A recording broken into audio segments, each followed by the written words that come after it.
So, guys, welcome back to the show. I'm joined in studio with former mixed martial arts fighter and now turned mixed martial arts nutritionist Yannick Magee or Magee. I hope I pronounced that correctly. You pronounced the first name perfectly. Yeah, it's usually that one that people mess up. But no, you're good. Ah, how do you pronounce it? Your surname? Yannick Magee. Magee. Yeah, Okay, Magee. I remember that. So, look, Yannick, I've seen the contest and followed it for a while. Um, but you're a bit of like a mixture of things. It's like you're really, really well into the mixed martial arts in terms of you've kind of been in the cage yourself. You've been in that kind of spotlight position where you have to fight the opponent. So it's not just preparing for the fight or helping coach the athlete for the upcoming fight, but you've also been there yourself. You've done it, but now you're kind of like, will I say, you're kind of like on the sidelines, but you're having a proper instrumental input into the fight's preparation for the upcoming fight. So I mean, it's the first time of me speaking with you. Can we start with like, just your background and how you gradually moved from that into combat sports and then mixed martial arts? Yeah, but look, just like everybody else, just normal sort of upbringing. Went to school. Kind of didn't actually do very well in school at all. Kind of bunking all the time, not going in. Left, got held back a year actually in fourth year, Mhm. and then left school in fourth year. Worked for a few years, and then gradually found kickboxing. Okay. Done kickboxing for a little while. Done Wing Chun, Kung Fu. Had always really an interest in martial arts. I'd done karate and taekwondo and stuff like that when I was younger. And then just sort of moved from the kickboxing to the Wing Chun, and the gym that we were training in started getting interested a little bit more in MMA. It was only kind of starting out. It was around, but it wasn't nowhere near what it is now. So we started sort of dipping our toes and doing a bit of MMA and stuff, and a bit of jiu-jitsu and things like that. And then it just kind of went from there. I moved to Australia for a while, trained Thai boxing over there, trained a bit of MMA, went to Thailand and trained, came back, had my first amateur fight, came back to Ireland, had my first amateur fight, I think 2008, and went on a wee bit of a run between 2008 and 2010. And it was C class at the time, so it wasn't amateur or pro, it was C class. And then turned pro in MMA, done a couple of the pro fights in MMA, and then moved over, transitioned to the Thai boxing. So I kind of fell in love with the Thai boxing after my second pro MMA fight, and didn't go back to MMA, just stayed at Thai boxing then. So had a few Thai boxing fights, a few K1 fights and things like that. And obviously then through that experience of fighting, like, I think I had maybe 20 odd fights or maybe a wee bit more between the two disciplines, or the three, I suppose, if you count K1. So I'd cut weight loads of times. I had been around, dieting and doing everything wrong, basically. But at that time, I was training, but I was just working dead end, boring jobs that were going nowhere. And Yeah. I can't remember what age I was. I think it was like 26, 27 maybe. And I was like, I need to go back and do something with my life here. So I went, done an adult access course in a local college tech thing. And then from that, I wanted to actually do physiotherapy, and applied for physiotherapy, didn't get in. There was an exam that you had to do, and it was just so hard to do. So I applied for that, didn't get in, and nutrition was my second choice. So I give it another year, tried physio again, didn't get in. And I was like, you know what, I'll just do the nutrition, because I was kind of interested in nutrition for years anyway. And yeah, just escalated from there. So I went to uni, done 4 years in uni, came out of uni, was working in a lab and stuff like that, and was kind of doing this on the side. And then over the years, it's just progressed. So was 2016 I graduated, and then just last year I left the job and went full time. So I've been full time now since November last year. So yeah, it's going quite well. So that's No, it. That's a bit of a yeah. background of how I ended up where I am today. No, that sounds like an awesome story. I mean, it is coming more and more apparent now that I mean, you see a lot on YouTube and on the shorts, everywhere else on social media, people realizing that actually the job that they're in, especially the younger generation, it's a dead end job. They know that really that in the eyes of the employer, they're just a number. If they quit today or if they were sacked, fired, they'll be replaced easily. And it's probably that's the reason why the job is dead end and what the reason why the employer treats them the way they do. You're easily replaceable. 100%. Yeah, That's the reason why. the place that I was in is very much like that. I toyed with the idea of like leaving and going full time at nutrition for a couple of years. Even a year before I left, I had handed my notice in and then kind of panicked a wee bit and retracted it and stayed for another year. But it was the kind of place that there had been people there for 20 odd years, and they hated it. They hated every bit of it, and their whole life had just been spent doing this one job. And every time you spoke to them, they were like, I hate this place, but it's all I know, and then I'm just here. And I was looking at that, and I was like, you know what? I'm gonna either stay here and become that, or take a chance and go out on my own and try this nutrition thing, see does it work. And I said to myself, look, you know what? If it doesn't work, then maybe I'll try something else, or maybe I can just come back at it was a comfortable job. It was pretty well paid, but it was just one of those jobs, as you say, like you're stuck in and you don't really want to be in, kind of thing. So yeah, that was it. I just was like, you know what, screw this, take a chance and see what happens. Like, so touch wood, it's been going well so far. It was also a job that you didn't feel in your role, the tasks you had to complete, you didn't feel like you were challenged, like you weren't, like, say, given a problem to solve. Same thing, yeah, same thing every day. It was Groundhog Day every single day, and you're doing the same thing over and over again. And yeah, it's just one of those things, you could just get comfortable and stay there, or put yourself in an uncomfortable position and try something new and see does it work out. And if you don't take a chance, you'll never know. So yeah, that was it. Just had to give it a go and see what happens. Tell me, before we started this interview, this conversation, you did tell me your age, and do you mind if I say Yeah, work away. Yeah, you're thanks for your 40 note. years old, but you still look very young and fresh and Thank very you. boyish. I mean, when going into combat sports, why did you was it the career so short? I mean, even at your age now, there's still some athletes who, okay, fine, they're at that retirement age anyway, but I mean, in generally, 40 is still a young age. I mean, um, was there any particular reason why you retired I started so late. young? I started too late. I think, as I said there, I was started uni at 26. I think it was actually I started uni when I was 29. So I think I actually just started competing when I was 26. So I came into Mhm. it quite late.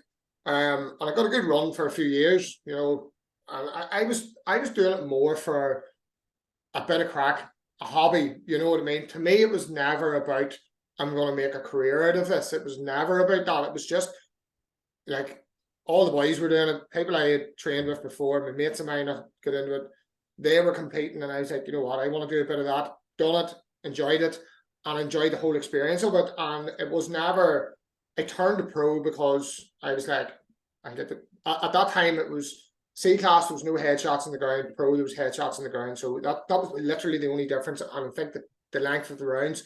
So I turned pro not because I wanted to make a career out of it. I turned pro because as I could get to punch people in the head on the ground. And it's like, it opens up more of the game. And that's the only reason I done it. So then when I went to uni, I was just like, you know what, I'll try and take fights if and when I can. It wasn't like, you see people now because of the whole McGregor thing as well. I think is a huge part of it. There's people there, and they're putting their whole life into it. They're like, Yes, yeah. and it's, I suppose now it's a far they are in a far better position where they actually can make a career out of it. But when we were doing it, people didn't really like it. It was still kind of relatively underground as such, and even like trying to get sponsorships, and you would never have got sponsorships. People thought it was like human cockfighting. So yeah, that's why it was only a short thing, because it was only more so just a bit of crack and a hobby for me. Like it didn't really. I don't think I took it serious enough. It's just something to do, kind of thing. Do you feel that there is a difference between moving from being the fighter to now being the nutritionist, the coach, that now you're kind of preparing the other person for what you were formerly doing? I mean, does it feel like now that basically you have changed roles, do you actually feel that there is a difference now? I mean, do you even have any regrets, thinking, well, I wish I'd probably stayed in this a bit longer, or are you happy with how things have progressed so far? I wouldn't say like that I would be unhappy about how things went, like in terms of with fighting. You've always got that in your head, like, oh, maybe I should have fought more, maybe I should have, while I had the opportunity there, maybe I should have put a wee bit more effort into it and took more fights and things like that. Yeah, it's not really, and you've always got that thing in the back of your head where you're like, you know what, I'd like one more fight. It's always there. You're like, oh, maybe I could do one more. So yeah, there's still that kind of aspect of it. Do I regret what I like not putting? I don't think so. No. It's much different now working with people and being the other side. But I think it really gives you the fact that I had fights and the fact that I went through what they're going through gives me a really good insight into what they're struggling with, even their mindset and how they are, and what things make them tick and what things make them stress and things like that. So it gives me a very good insight, and I can relate to what they're going through because I Yeah. went through it as well. And I think for a lot of my clients that I work with, they kind of appreciate that as well. They're like, because you've been there, kind of thing. So it helps you develop that a sort of connection with them a lot better. Mhm. But yeah, no, it's vastly different than when I was fighting. Even how things are done now is massively different. I'm gonna. I hope this doesn't come across as quite offensive, but Yeah. your nutrition is mainly the nutrition that you and your coaching. It's mainly geared. Excuse me. It's mainly geared towards combat sports, mixed martial arts in particular. Can I put it that way? No, well, all like I work with Thai boxers, I work with Ah, boxers, jiu-jitsu athletes. So yeah, it's not just central to MMA.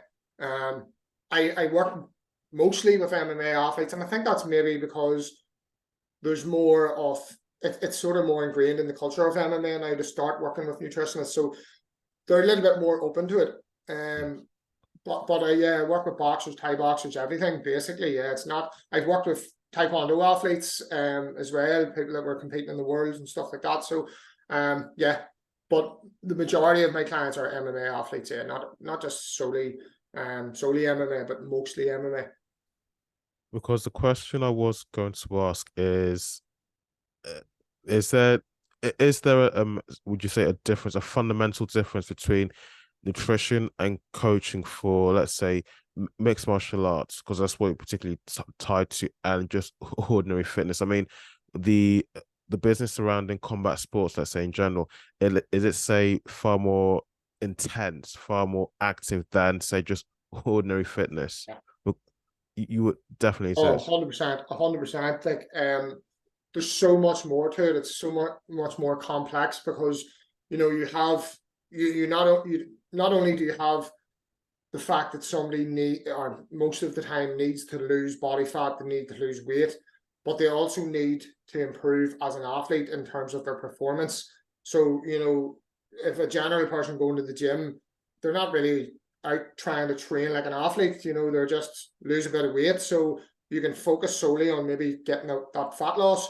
But with a fighter, you're trying to balance getting the weight down, but also improving their performance. And then you're trying to, manage the stress and manage the the fact that they have to make weight, they have a certain weight to make, whereas somebody general fitness, that if they see a bit of weight coming off, they're happy and they're improving their Yeah. health and things like that. But a fighter, they have a contracted weight that they need to make. So there's just the additional stress of that for them as well. Also, as well, there's the weight cutting process too. So yeah, it's a lot more complex, I think. I have worked with general pop people as well. Loads of different people, from weight loss to people trying to put on muscle and things like that. I think fighters specifically it's a lot more complex. There's so many other things that you need to be aware of, and there's so many other things that you have to factor in. You can't. I have actually clients that have come to me from other coaches who were like bodybuilding type coaches, Mm-hmm. And some of the stuff that they were telling me that the bodybuilding coaches were telling them to do, it's absolutely madness. You know, you can't transfer that over into a fighter because they were like cutting carbs out, they were like cutting their calories super, super low. Even their food was super restricted, you know, and there's a big thing with MMA athletes, and especially, or not just combat sports athletes, where after a weight cut and after a fight, they tend to have that big rebound. And I suppose bodybuilders get it too, but you know, it just doesn't transfer over. It has to be very, very, you know, it is very, very different. I think like. Because it kind of pushes me to another question. If I kind of in between to tug of war. Mhm. The diets of a lot of fighters, is it usually, I mean, do they make it calorie dense or do they reduce the calories? Because I, like you said, they're going to make sure that they keep the weight down, depending on the weight division, but at the same time, they don't want to deplete the energy levels too much because they still have to perform at the their best, most peak performance when on fight day or fight night. Which brings you on to ask, has social media had like an impact on fitness? Because there is, as in now, it's been happening for so long that it's not uncommon to see certain, just because they look a certain way, all these fitness models, fitness influencers, fitness gurus, it's not uncommon for many of them to be deemed, well, you don't know what you're talking about, you don't know what you're doing. You only have this following because of how you look, that you're good looking, you've got a washboard abs, etc., etc. So do you, what do you mean? Like, do you think that is that like the influencer type people, are they having an impact on how fighters are approaching their diet? Is that what you mean? Um, Well, I think for fighters, it's kind of like, I think you guys will, of course, use already enough. You have enough knowledge behind you that you know this is what I need to do. This is what I need to avoid. But in in the broader sense, you now have all these influencers who, because they think they have such a massive following that they think people listen to them, but actually in reality, they don't know what they're talking about. But because they have such a massive following, unfortunately, you still have a lot of a large herd of people still pay attention to what they're saying, what they're doing. Yeah. Yeah, I 100% agree. Yeah, no, there is like I think there's a lot of influencers out there that people would listen to, and just because they have a big following, think that they have an authority in what they're talking about. You know, obviously people assume more followers equals more authority. So I think there is that issue. You know, it can be very hard, especially with nutrition, to try and weed through the nonsense and try and actually, you know, find out like what should I actually be listening to. You know, I get so many, even with my clients, like, oh, here, what about carnivore diet? I'm thinking of doing that because I heard Joe Rogan mentioning it, or somebody on such and such podcast is, or somebody on Instagram has said this about this kind of diet. What do you think about, you know, keto, or what do you think about this? So I think, yeah, the likes of all of those, you know, they do have a, I suppose that's why they're called influencers. They do have an influence on how people are looking at things. Um, yeah, so it can be hard to weed through all that nonsense as well for a lot of people. Is it If that answers hard? your question. No, it definitely does. I mean, is it harder now to stay in shape now? I mean, now we've got the internet and social media, or was it easier before we had all of the internet? Because even say in the way before all the social media stuff we had, I think the most major combat sports we had, if I can say, and correct me if I'm wrong, was boxing. And I think back then, people, when it comes to nutrition, people were, I think it was very basic. You didn't, it wasn't so, let me say, complicated or complex as it is now. I mean, people just ate the right things, trained hard, and did their best in the ring there. I mean, do you think now it's easier? Or do you think now it's better? I think it just depends on the person. Like, I don't know, I think overall it's any easier or harder. You know, I think it's maybe now because of so much stuff in social media, and now because there's so many messages coming out, it can be more confusing. You know, but actually to actually, you know, the principles, all the same proper principles apply. You know, if you know the fundamentals, you know the right principles, and you apply those, you can get in shape, you can, you know, you can do what you need to do. And if you follow the science and what the bulk of the science says, you're not going to go wrong. I think it's more confusing now because there is so much stuff. I think before in the past, you know, it would have been a lot of hearsay. You know, my friend told me this, this works or that works, or I heard this down in the gym. But now it's, you have it on your phone and you can look up and there's 10 different people saying 10 different things, and that's just frying people's heads. So I think it's a lot more diluted. Like the industry is a lot more diluted, diluted, I suppose is the word to say, and diluted. There's a lot more nonsense being put out, and there's a lot more mixed messages. So it's a lot more confusing now, I think, for people than maybe what it would have been years ago. You know, people would have been told, right, you need to eat well, eat quality food, eat a bit healthier, eat a wee bit less, move a wee bit more. And that's what works, you know what I mean? That does work. So now it's going down the whole thing. You need to avoid seed oils, or you need to not eat fruit because fruit is toxic, and you know, there's just all this shite being put out there, like, and Yes, yeah. it's so annoying. It's so annoying, like, you know, it's so bad. So that's why people's heads are all over the place. I think, yeah, I think social media and the fact that anybody can just go online and start saying something, and then if, as you said, if they have a big following, people are just going to lap that up. You know what I mean? You see that. I don't know if you follow your man, Dr. Ids, on Instagram. Do you ever see his stuff? Okay, I'm not that good with names. If I see his face or see Yeah, a you picture, probably I know might him. He's recognize like him. always got the stethoscope and stuff, but he basically debunks, you know, other influencers. So, you know, there'd be somebody to put up and then talk about drink this, drink, or don't, or they're in a supermarket and they're holding up a box of cereal and talking about how poisonous it is. And he debunks them with science. Like, people like that are really trying to clean it all up, clean the industry up. But I think just it's just so easy for somebody just to jump online and start spreading bullshit, and then people look at that and then they're like, oh, such and such says this and such says that, and you know, then it gets harder. And then I think because it's so confusing for people, sometimes they don't know what to do, so then they do nothing.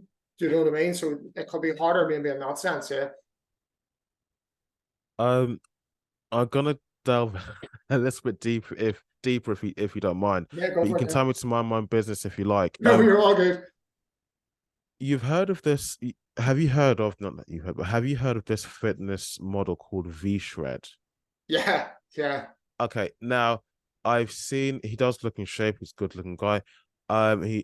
He has received a lot of backlash from the fitness community, especially in the US market. yeah. Mike Um, Israel, I think. but how is it that this guy, I'm not having a go in, but how is it he's just an example I'm using? How is it someone like him just continues to keep spouting what is perceived by a bulk of the fitness community, especially in the US, perceived to be very bad advice, but he just keeps on going and promoting whatever supplements or workout routines?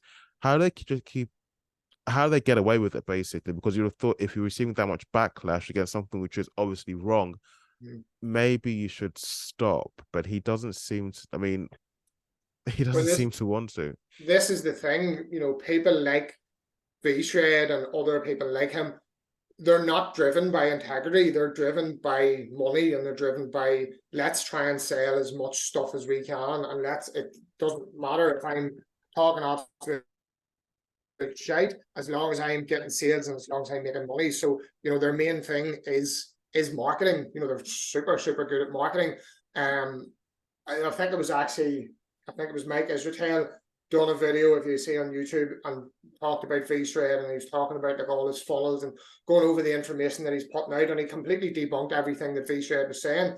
But like, they're so good at marketing, they're so good at selling themselves, and there's so many people out there will still lap it all up. Do you know what I mean? So yeah, it's so crazy, because you see somebody like him that has made, I don't know how many followers he has or whatever, but is making a fortune, probably a millionaire, so many followers, such a big platform, and has such a wide reach with his platform, and he's just talking absolute shite.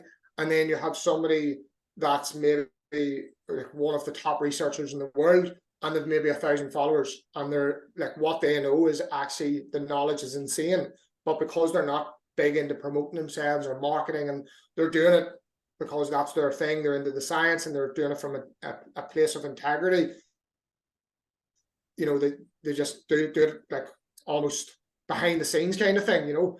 Like there's a few people I know that are really, really high level researchers and really well thought of within combat sports nutrition and even the science community. And they've maybe 1,000, 2,000 followers. And then you have somebody like him that has, I don't know how many, and making millions. So it's crazy. I think it's all marketing, just marketing, really good at selling themselves. That's what it is. But I think the problem is that in the long run, you're damaging your image, but at the same time, aren't you hurting, or maybe say you are not, but you're forging a bad reputation, but that at some point in future you'll have to answer for, because people, you know, you may look good, but they may not trust what you say. Yeah. What do they care? As long as their bank account's Yeah. going up and up and up, they don't give a shit. Like look at what do you call him? Oh, the primal guy. What do you know the man? He was come out that he was taking steroids. I don't know why his name's gone out of my head. Big guy. The carnivore guy, so, and I know you Oh, talk, I can't remember his name. He was sorry. eating raw meat Yeah. and flesh, yeah. Oh my god, it's at the tip of my tongue. I can't even remember his name. Liver I don't King. know why. Denied taking steroids. What is it? The Liver King or so? Liver King, yeah, him exactly. Denied taking steroids, denied it, and denied it in so many shows, and was selling his programs and doing all this and doing everything, and then got caught out and done a stupid bullshit apology and just went about his business Yeah. again. You know what I mean? So just Yeah. literally no integrity. So that's just what it's all about. Um, I do follow a lot of the mixed martial arts events and fights that's happening here in the UK and in Ireland. Yeah. And one thing that bugs me is that a lot of these fighters are very talented. A lot of the promoters, they do put a lot of hard work in bringing these guys together and putting them on fight cards and making a successful uh, event for people to enjoy. But the one thing that does bug me is that the press here, the media, don't really give these guys the recognition that they deserve. As in some fights, I do watch them back on YouTube, watch clips, and I speak to the fighters, I look at the stories, and I'm very, very impressed by just how well the fighters have performed, the knockouts, the takedowns, the ground game, the stand-up. But they're just not really promoted as well as the let's say the fighters, let's say, in the US. And you know, I don't think it's really fair that, you know, you got really good talent here on your, so literally on your doorstep, but you're not promoting them, giving them the exposure that they deserve. Yeah, no, I agree. Like I think it's just, you know, they maybe look more at football and they look more at those kind of things that are really sort of cemented in the culture over here, you know, whereas fighting, it's as much as it is growing, it's still way behind the US in terms of like how accepted it is maybe in society kind of thing over here as well. But it's definitely growing, you know, like I know amateur fighters, as I was saying, back to when I was fighting, when you were fighting pro, you couldn't have got a sponsorship. You were paying for everything yourself. You're paying for all your training, your privates, your camps, the whole lot. You couldn't have got anybody to want to even get involved with it. The fights, the shows were very much like a, we wouldn't call it underground, but it was, you know, if you were involved in it, you would go to it. But it's got bigger and bigger now. But I think it's a long way to go before it catches up with the US. So can you give just a brief, unless you want to give, don't want to give anything away, who are the current fighters that you are coaching at the moment, and any dates of when we can expect to see them in the fight cage? Well, I've got over 50 odd clients at the minute, so I'll be here for a while now, naming them all. Sorry. But Yeah. I suppose some of the more well-known ones would be the likes of Reece McKee that was fighting in the UFC. There, he's from over here. I Dara Kelly, I'm wearing his top right now, so that's why his name got. Okay. Uh, Yes. Brian Moore, Daki McAleenan, who I've worked with for years. John Mitchell is another guy. He's fighting in PFL. He's fighting for the lightweight. He's in the lightweight final for the 100 grand in PFL now in December. So I've actually 3 people on that. I've John is fighting in the final. He's main event in it. Then Andreas Binder is fighting as well, and then Nate the Great Kelly. Don't know if you remember him. He was when he was really young. The guy with a bit of a ponytail. He at the press conference at the UFC would have been sort of training with McGregor and stuff like that. So he's pretty well known. Like, so the likes of the 3 of them's fighting all now in December. Have another few fighters coming up in November as well. It's November, December's 2 busy months for us. But yeah, look, working with over 50, I think 52 on the books at the minute. Like, so yeah, it's growing and growing. But regardless the level that they're at, if they're amateur, pro, only starting out, they all get treated the exact same. I treat all my clients the exact same, regardless of what level they're at or what organization they're fighting in. Because I know what it's like, as I said before, I know what it's like to fight. I know what it's like to go through weight cuts. So it doesn't matter if you're fighting the UFC or if you're fighting in your first amateur boxing show. You need the support. You need that help the same way as anybody else does. So yeah, regardless of who they are or where they're fighting, they're all the same to me. So. And last but not least, any shout outs you want to give? Don't know. No.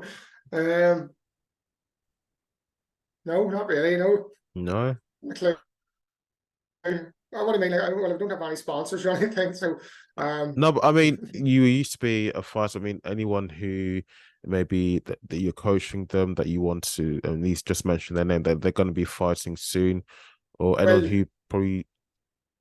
Yeah.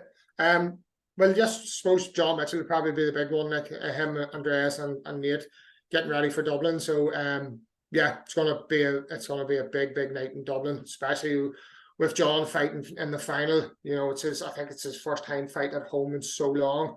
Because he's been in Dubai, he's been fighting abroad a lot of the time. So this is his first time back home fighting. So I'll be down helping them with their weight cuts. So yeah, really looking forward to that, and that's going to be a big one to watch. So those 3 fights that's on that show in PFL in Dublin is going to be huge. So it is. So Please, it'll be a busy weekend that weekend. Please, all the guys you coach and all the names you just mentioned, please send me the list. I'll tag them in the description and in the Instagram stories and the post. I say that was the last question. One last thing I want to get your opinion on. Tyson Fury versus Francis Ngannou. What did you think of the boxing match, the fight? It wasn't very entertaining. I'll be completely honest. Really? I thought it was good, but I expected more. I thought Francis Ngannou was unbelievable, especially going against Tyson Fury. I felt that Tyson Fury maybe held back a little bit, or maybe he was cautious of Francis Ngannou's power after he got dropped with the hook. So I think after the hook, maybe he was sort of a bit more standoffish, but I expected so much more. I thought Fury would have got, stuck into him a lot more, and it would have been a lot more exciting, but it seemed very standoffish, for what it was supposed to be. So I suppose you get that sometimes with these big, huge fights that have, all these expectations and they maybe don't live up to what you would expect. But, I don't know. I just, just wasn't as blown away by it as what I thought I was going to be. Some of the fights on AFC on a Friday night or a Saturday, that's where you see real action. Like guys just standing in front of each other, battering the head of each other. That's what I like to watch. Like, so yeah. Okay, well, thank you for. I appreciate. No, I thought it was because you're far more involved in combat sports, way more involved in terms of being in the shoes of a fighter and being nutritionist. Much more closely tied together what's going on even behind the scenes. So, I thought it was entertaining, especially the knockout that well, I call it a knockout, but when Ngannou got Fury on the ground, not a takedown, but I think it was an open shot. I think the commentator said that Fury probably wasn't paying attention for that split second, and then Ngannou just took the opportunity. So, that's the one that gets you. Yeah, it's the one that you don't see. Is the one that usually gets you. No, definitely. I mean, I even saw some videos. I think Shell Sonnen was saying that boxing is it no longer a proper sport or something or real sport. Yeah. I don't know. I mean, there's still a lot of respect from the mixed martial arts community for Francis Ngannou. That I think he's the first mixed martial arts athlete to actually successfully win a boxing fight or a boxing match with a proper boxer, I Yeah. think. No, So yeah. well, he won, but he didn't win. Yeah, he beat him, but so he lost. What? How do you mean? What? Francis Ngannou, he lost. So that was his first fight. So he lost on points. Oh, you mean okay? You're saying well, you said the fight wasn't really that entertaining, so you believe that maybe Francis Ngannou could have performed better himself. Oh no, it just I mean the whole fight itself maybe just wasn't as entertaining as what I had expected. I thought they were Yeah. gonna go at it more, you know what I mean? I thought Tyson Fury was gonna put more pressure on him and box more, but he seemed to hold back a lot. But Hmm. it was yeah, it was definitely it was a good fight. It was a good fight. No, Maybe it was. unreal.